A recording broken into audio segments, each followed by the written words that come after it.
and again, I was the one chasing him and feeling disgusting and hating myself for it. And then we got coffee, and the table between us felt like the Grand Canyon. And while he used to pull me towards him, pick me up in his arms, and kiss me like a movie star, he just bent down a little and kissed me like his sister and walked away a ghost. And I knew I would never hear from him again. "Kate, I thought you finally learned this with Sean," my best friend Sally said as she hugged me while I sobbed. Sally, whose idea of a successful relationship was a guy remembering her name after a one-night stand or paying for the Uber ride home. She showed up with ice cream and bad advice 33 minutes after I texted her. "The guy you want, Kate, he doesn't exist. You would have found him by now. You're better off just being alone." I lay there that night, hugging my pillow. Alone, just like she said, feeling a raw wound where all my hope used to be. Thinking about Bill, who I met at a drunken party back in college, or Mark from work, who chased me until I finally agreed to go out with him. We had 3 dates, and then he wouldn't talk to me and never looked me in the eye again. Or Chris, who I was even engaged to, who I spent 5 years with, only 2 of which were any good, but I didn't want to be alone. So I lay in bed, staring at the ceiling and feeling the tub of ice cream rumble in my belly and the nausea in my heart. And I thought about starting over again and wanted to sob, going on Tinder or OkCupid or whatever weird dating app people were using these days, since no guys actually just walked up and asked you out anymore. And I thought about John and how sincere he seemed and how you couldn't fake looking at a woman like that, and wondering what happened, wondering why he pulled away, wondering what I could do to make him want me again, wondering what I could do to make him chase me and hunt me and worship me the way I so desperately wanted him to. "Hello, it's Michael," the deep, kind voice said as I stared at a bald guy with penetrating eyes on my computer screen. We were Skyping. I'd been working to talk to him for about 3 weeks, and I'd tried everything.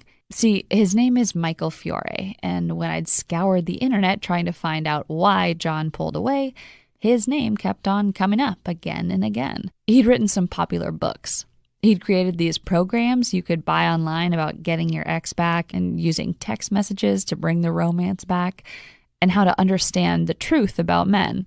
I'd even watched this video of him on the Rachel Ray Show and liked his page on Facebook, just like over 2 million other women. And I hoped and prayed and hoped again he could help me. "Hi, Mike.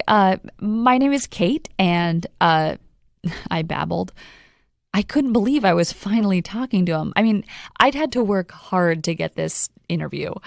I told him I had a blog and a podcast and wanted to interview him because his staff said he was really busy. His staff said he didn't do one-on-one consulting. "Hi, Michael. Hi. It's really nice to meet you," I said. "Yeah, you too. So how can I help you? Are we recording? What do you want to talk about?" he said, and I felt ice in my heart. What was he going to say if he found out I lied? So I wanted to talk to you about why men pull away," I said. "Like, all the women in my audience talk about this. Like, it starts out great, and then after a few months or years or whatever, things change and you become invisible," he interrupted. "Yeah, how'd you?" I asked, and he stopped me right away. I get this one a lot, every day. It's the big question. And it's the question what's the name of your show again? I know everybody in this niche, and I've never heard of you, so... I scrambled for a name. I'm not creative. I never have been. I decided to tell the truth and hope it was okay. I don't actually have a show or anything. I'm just a woman from the Midwest, and the tears started to flow. I just don't know what to do. I met this guy, and I thought he was different, but he wasn't, and it hurts so much, and I feel so stupid. I told him the whole story about John, the whole story about every man in my whole life. "Listen, Kate, I feel for you. You're not stupid. You just fell in love, and I want to help you. I do, but do you want me to tell you what you want to hear, or do you want me to tell you the truth?" I felt confused. He was staring right at me, right through me.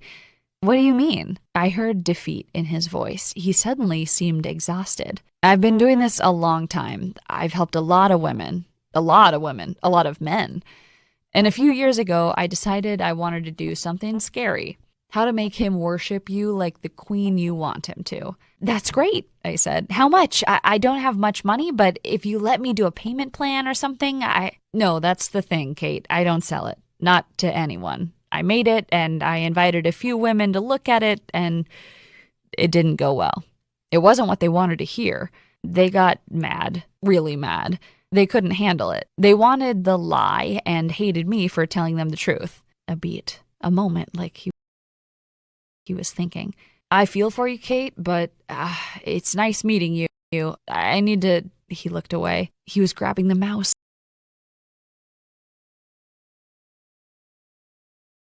He was turning me away. I want to hear the truth. I want to hear the truth, Michael, whatever it is, no matter how much it hurts. I'm not a little girl anymore. I don't need fantasy. I don't want to be alone. I don't want to have to date again. I don't want to have to